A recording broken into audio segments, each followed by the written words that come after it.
right, as promised, we bring you an exclusive interview with one of the world's most influential leaders who hails from Africa. Former Nigerian Finance and Foreign Minister Dr Ngozi Okonjo-Iweala was recently named the Forbes Africa-CNBC African of the Year.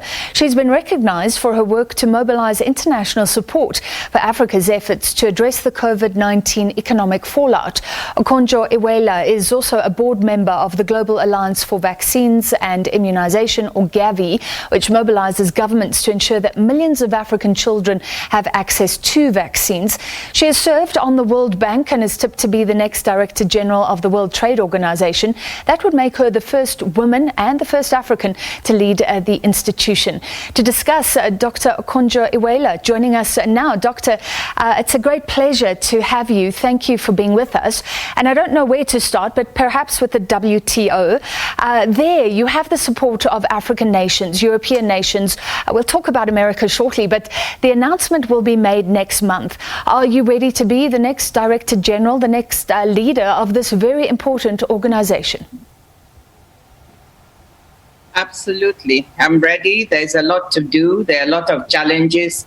And so we need to get to work, actually. And I'm looking forward to seeing how the WTO can strengthen and support what we're doing on the continent with respect to the African Continental Free Trade Area. Yes. So, ready to go. There was a glitch along the way that we reported on. I think it was in October. The United States said South Korea's candidate should remain in the running. And that broke a sense of consensus around your candidacy. That was when Donald Trump was president. Well, he's still there, but on his way out. How does that make you feel towards the Americans or his administration specifically? Well, you know, when you're in an international organization, or I've been in a multilateral at the World Bank for a long time, you prepare yourself for little challenges here and there, glitches. It was somewhat unexpected, but it's a challenge that I strongly believe will come around and we'll be able to deal with. Are you happy he's on his way out? Are you willing to comment on the current president of the United States? No, I want to focus on trade issues and on WTO. All right. Doctor, you did mention trade is important for Africa. First, just let's look. I mean, the United States under Trump has been inward looking. Maybe you could explain for us lay people. Imagine a world where everybody started putting up barriers to trade. What would that mean? Well, I think it would be very unfortunate because, you know, the world is very interconnected and interdependent. Every country uses all of what it needs, be it food, be it clothes, be it all the materials needed to manufacture things. That's why we have global supply, where we get materials from other countries, materials and commodities like we do in Africa. Others are able to transform some of that. So we are very interdependent. There's some countries in the world that don't, because they're an island, they don't have enough arable land, they can't feed themselves. So imagine a world in which every country said, this is for me only. Then there would be some places and some countries that would not access what they need. So this is why trade is important. We add value to things, we trade with each other, and that makes everybody prosper. In South Africa, however, we have deplored the loss of some industries because of the international competition. A long time ago, textiles, for example, were basically wiped out when cheap goods started coming in from China. Are we moving to sort of trade agreements that are more balanced? Well, I think, you know, that what happens when you open up sometimes and there's competition, provided that competition is fair and you can bring your industries up to speed to also participate. Sometimes it's good because it makes our own industries sharper, quicker, more modern. If it's not fair competition, then sometimes we have problems. Even in Nigeria, we lost 100,000 jobs in the textile industry, where we used to have a competitive advantage over the years. So in some cases, yes, it's good to have competition. In others, where you need to strongly establish, the manufacture of something, some disease that the country needs, for instance, you might have a period in which you protect that industry. It's called the infant industry phenomenon, where you protect for a while and you allow that industry to mature and to grow before you open up. You or to be able to grow an industry where you feel you have competitive advantage. And when we open up to competition, what we want and what the WTO calls for is a level playing field, fair competition, where countries do not take this subsidies that are sanctioned by the WTO for their industries, because that makes them unable to compete fairly against other countries. Competition per se is not a bad thing. It depends on the type of competition and how you open up. All right, Doctor, our connection is not great at the moment. Let's see if we can work on that.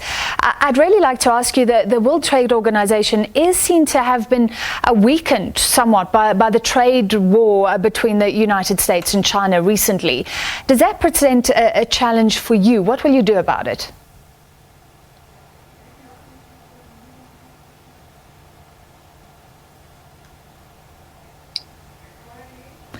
Dr. Iweala, can you hear me?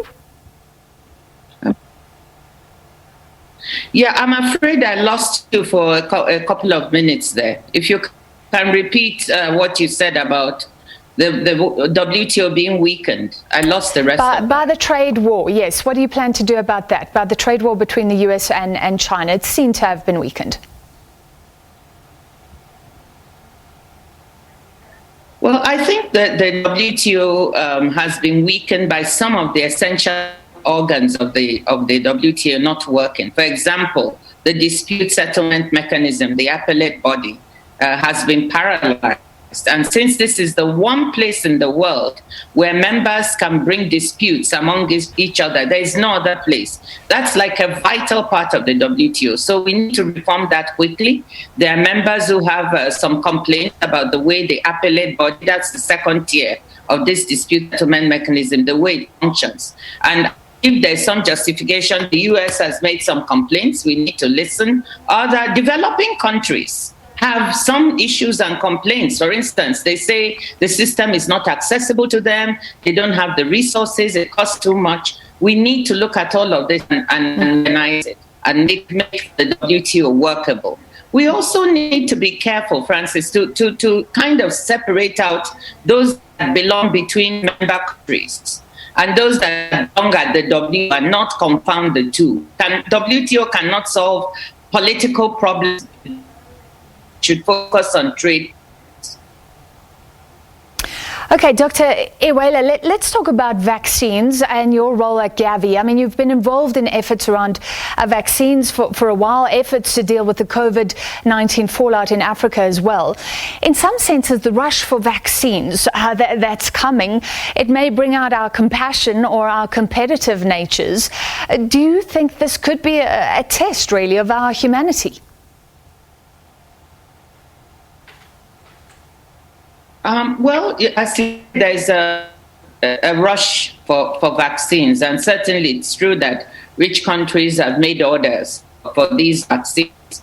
But I want to avoid a situation whereby poor countries stand at the end of the H1N1 vaccine, where the rich countries were able to buy things up and poor countries didn't get access till later.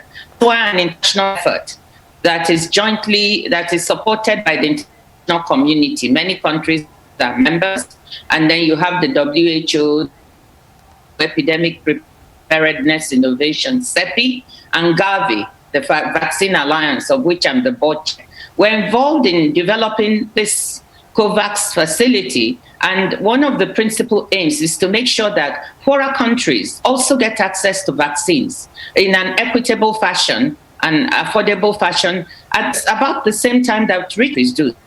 To stand there, there'll be and enormous pressure for the vaccines to go to countries that have money. But we've made some effort through this facility to be able to also have access so that poor countries can start vaccinating their frontline workers, their older people, those with underlying conditions. And that's what this COVAX facility tries to do. So we also have placed orders with AstraZeneca, with Pfizer, and we're negotiating with others. And will this work? I mean, give me the Africa impact. Does it mean that millions of people who wouldn't be in the queue before are now suddenly going to be lining up? They will receive the vaccination pretty quickly, although in South Africa we're talking about the middle of next year at the moment. Yeah, I don't want to, give false hopes or expectations. All over the world, everybody is going to the vaccines quickly because the world has never manufactured billions of doses of vaccines. Just for this facility, we want to get at 2 billion doses of vaccines by the end of 2021. But because the manufacturing capacity is limited, it will have to be done in phases. So that means that first, frontline workers in the countries, health workers, for instance, to be able to get access to the vaccines, followed by those with underlying conditions. So it will be in phases. It's not that everyone is going to get it immediately at the beginning of 2021. We cannot do that because the world simply does not have manufacturing capacity to deliver all the billions of doses at once. So expect that starting in January up until middle of 2021 or even the third quarter, we'll have to phase out the availability of the vaccines over that period and the ability of people to have access. Yeah. And some may even be phased into 2022. We have to be honest about that. But it's not because we're standing at the end of the queue. It's because the fact that the billion doses needed at Going back to my earlier question, I mean, if we look at the way the world is handling this, sort of the distribution of vaccines around the world, if it's a test of our humanity, do you think we have passed?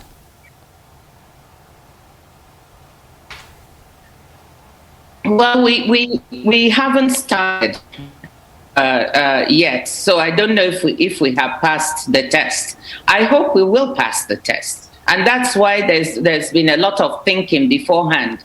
It's one thing to have the vaccines, by the way. It's quite another to do different careful distribution. For instance, the Pfizer that has to be stored at minus 70 degrees Celsius. Not every country will have the capacity to take that type of vaccine. Actually, we did a survey of the 92 low-income and middle-income countries at the COVAX facility that we are raising money to, and only 23 of them so far said they want the Pfizer because the others said they don't have the capacity to manage that kind of vaccine. So they may want to go with AstraZeneca. So I think that I'm hoping we'll pass the test, that humanity will realize that no one is safe from COVID until everyone is safe. So if you're practicing vaccine nationalism at this stage, it doesn't make any sense. Yeah. Because even if you vaccinate most of the people, if there are people else in the world not vaccinated, they may, doesn't make any sense not to everyone. Dr. Iweala, our connection is not great. I think we're getting the gist of what you're saying, but we are going to have to sort of move towards the end just because of the technical difficulties. And let me throw in a personal question, if you don't mind.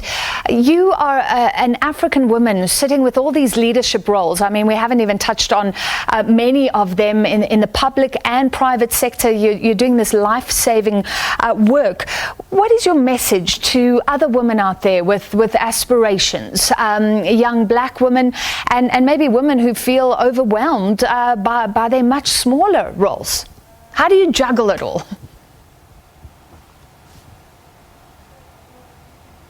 Well, there's no perfect answer. There's no recipe for juggling it. Like Jacinda Ardern said recently in an interview we did of her, I just make it work. So I first tell women, please try to find a profession you love. something you really want to do. That's the beginning of everything, because then you get the energy to be able to do it. Make sure there is a very good communication within your household, so that your spouse, your children understand what you're doing and why you do it, and they're proud of what you're doing, so they're supportive. And no superwoman. So if you feel overwhelmed, don't take on more than you can handle, so you can do what you have well. That's the way I've tried to operate. But I think what gives me energy is just that I love what I do. I feel very blessed. And so even when I'm tired, I keep going, because I want to get that thing done. So that's my biggest advice.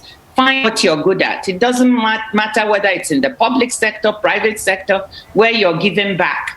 And that enthusiasm will be there, and it will propel you. I didn't get up planning to be in some leadership position. I think I was just working.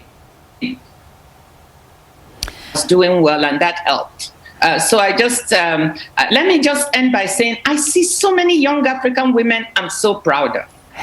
They're doing amazing things, particularly in the digital economy, in the creative arts, in engineering, STEM. There's so many women who are doing things. So it's not like one or two people like me who are out there. We have many, many more. And I hope they will do even better than some of us have done. Thank you. Well, that would be difficult. Can I throw in one more? Just quickly, what does it mean to you to be declared the African of the Year, the Forbes CNBC Year Award for 2020? Well, I feel thrilled. I feel honored. I feel humble. I feel, perhaps some of the work is being recognized, and hopefully some younger people will also see that, and perhaps want the kind of service that I've been able to go into. I want to thank everybody, because let me just say that no one achieves anything alone. Along the way, I've had wonderful teams that I've worked with. I've had people who have supported me, who have given me the opportunity to do the work that I love so much. So I feel I'm proud to be African. I love it. Well, we are proud to have you. It's such an honor to be African of the Year. We're proud to have you on the show tonight, Doctor. Thank you very much for your time. That was Dr. Ngozi Okonjo-Iweala, board chair of GAVI, the Vaccine Alliance, amongst her myriad of leadership roles.